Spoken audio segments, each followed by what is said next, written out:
పరిచయం. ప్రియమైన సహోదర సహోదరీలారా, ఈ రోజు మనమందరం దేవుని వాక్యం వినడానికి ఇక్కడ చేరడం చాలా సంతోషంగా ఉంది.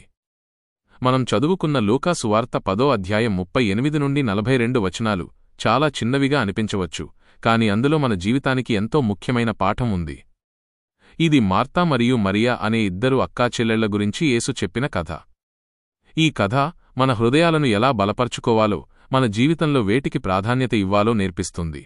ప్రసంగం. ప్రభువు పాదాల చెంత కూర్చోవడం ఎందుకు ముఖ్యం?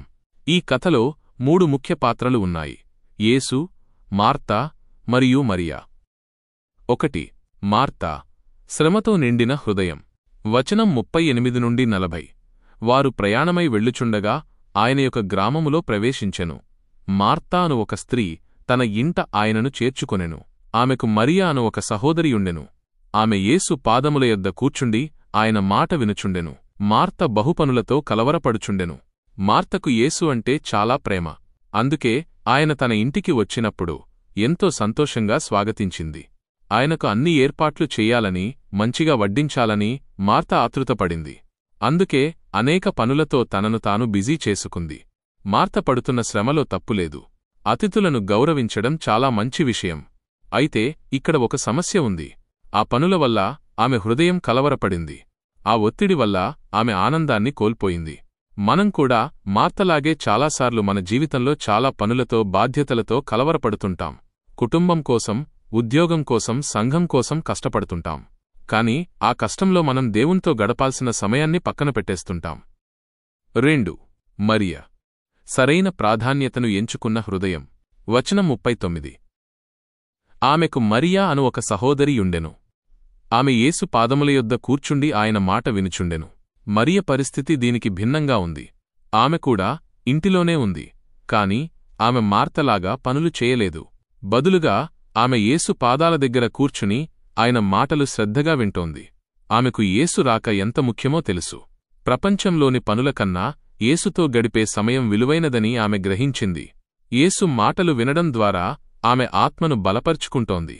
మనం కూడా మరియలాగా ప్రభు పాదాల చెంత కూర్చోవడానికి సమయాన్ని కేటాయించాలి. ప్రతిరోజూ బైబిల్ చదవడం, ప్రార్థించడం ద్వారా మనం ఆయనతో మన సంబంధాన్ని బలపర్చుకోవచ్చు. 3. యేసు. సరైన ప్రాధాన్యతను బోధించిన ప్రేమ. వచనం 40 నుండి 42. అప్పుడు ఆమె, ప్రభువా, నా సహోదరి, నేను ఒంటరిగా పనిచేయుటకు నన్ను విడిచిపెట్టినందుకు నీకు చింతలేదా? నాకు సహాయము చెయ్యుమని ఆమెతో చెప్పుమని అడిగెను. అందుకు ప్రభువు, మార్తా, మార్తా, నీవు అనేక పనులను గూర్చి చింతించి కలవరపడుచున్నావు. అయితే ముఖ్యమైనది ఒక్కటే. మరియ మంచి భాగమును ఏర్పరచుకొనెను, అది ఆమె యొద్ద నుండి తీసివేయబడదని ఆమెతో చెప్పెను. మార్త కోపంగా యేసుతో ఇలా అంటుంది: ప్రభువా, నా సహోదరి నన్ను ఒంటరిగా వదిలేసింది, నీకు చింతలేదా? ఈ మాటలు ఆమె ఎంత కలవరపడిందో చూపిస్తాయి. యేసు ఆమెను సున్నితంగా మందలించకుండా ఆమె హృదయాన్ని అర్థం చేసుకుంటూ ఇలా సమాధానమిచ్చారు: మార్తా, మార్తా, నీవు అనేక పనులను గూర్చి చింతించి కలవరపడుచున్నావు. అయితే ముఖ్యమైనది ఒక్కటే. యేసు మార్తను నిందించడం లేదు. ఆమె ప్రేమను ఆయన అర్థం చేసుకున్నారు. కాని ఆయన చెబుతున్నది ఏమిటంటే, ఆ ప్రేమ పనులలో కన్నా తనతో గడపడంలోనే ఉంది. దేవుడు మన శ్రమను చూడడు, కాని మనం ఆయనకిచ్చే ప్రాధాన్యతను చూస్తాడు. మనం ఆత్మలో బలపరచబడాలి. అప్పుడే మన పనులన్నీ సక్రమంగా సాగుతాయి. యేసు మరియ గురించి ఇలా చెప్పారు: మరియ మంచి భాగమును ఏర్పరచుకొనెను, అది ఆమె యొద్ద నుండి తీసివేయబడదు. మంచి భాగము అంటే యేసుతో వ్యక్తిగత సంబంధాన్ని కలిగి ఉండడం. తీసివేయబడదు అంటే మన ఆస్తిపాస్తులు, హోదాలు పోవచ్చు, కాని దేవునితో మన సంబంధం ఎప్పటికీ నిలిచి ఉంటుంది. సువార్త ప్రకటించడం. మనం ఈ లోకంలో జీవిస్తున్నాం. ఈ లోకంలో మనకు ఎన్నో బాధ్యతలు ఉంటాయి. కాని వీటన్నిటికంటే యేసుతో మనకున్న సంబంధం చాలా ముఖ్యం. ఆయన ఈ లోకానికి మన పాపాలను రక్షించడానికి వచ్చాడు. ఆయన శిలువపై మనందరి కోసం మరణించాడు. 3వ రోజున తిరిగి లేచాడు. ఆయనలో విశ్వాసం ఉంచిన ప్రతి ఒక్కరికీ శాశ్వత జీవితమిస్తాడు. మార్తలాగా మనం లోక సంబంధమైన పనులతో కలవరపడకుండా మరియలాగా యేసు పాదాల దగ్గర కూర్చుని ఆయన వాక్యాన్ని వినాలి. మన జీవితంలో ఆయనకు మొదటి స్థానం ఇవ్వాలి. ముగింపు మరియు బలపరచడం. ప్రియమైన సహోదర సహోదరీలారా, మనం ఈరోజు ఒక నిర్ణయం తీసుకుందాం. మార్తలాగా కేవలం పనులతో కలవరపడకుండా మరియలాగా యేసు పాదాల దగ్గర కూర్చుని ఆయన వాక్యాన్ని విందాం. ప్రతిరోజు ప్రార్థన, బైబిల్ పఠనానికి సమయం కేటాయిద్దాం. మన ఆత్మలను బలపరుచుకుందాం. అప్పుడే మనం ఏ పరిస్థితిలో ఉన్నా సరే నిబ్బరంగా, ధైర్యంగా ఉండగలం. ప్రభువు మిమ్మల్ని దీవించునుగాక. ఆమేన్.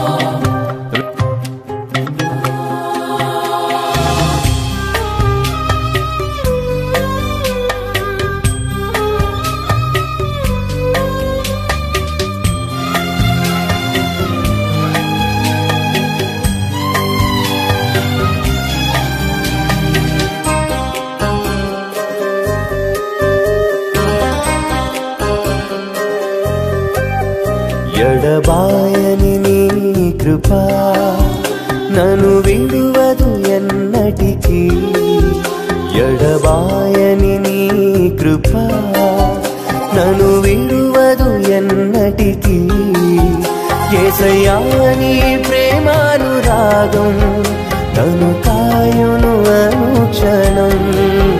యేసయ్యా నీ ప్రేమానురాగం నన్ను కాయును అనుక్షణం. ఎడబాయని నీ కృపా నన్ను విడువదు ఎన్నటికీ.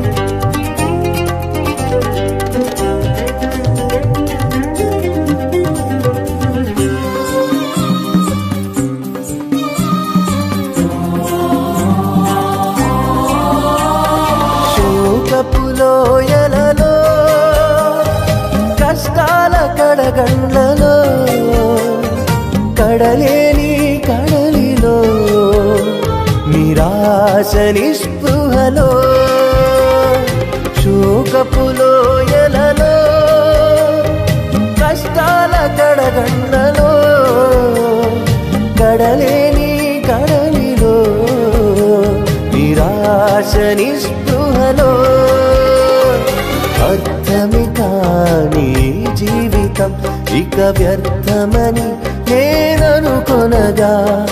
అర్థమే కాని జీవితం ఇక వ్యర్థమని నేననుకొనగా. కృపా కనికరము గల దేవా నా కష్టాల కడలిని దాటించితివి. కృపా కనికరము గల దేవా నా కష్టాల కడలిని దాటించితివి. ఎడబాయని నీ కృపా నన్ను విడువదు ఎన్నటికీ. ఎడబాయని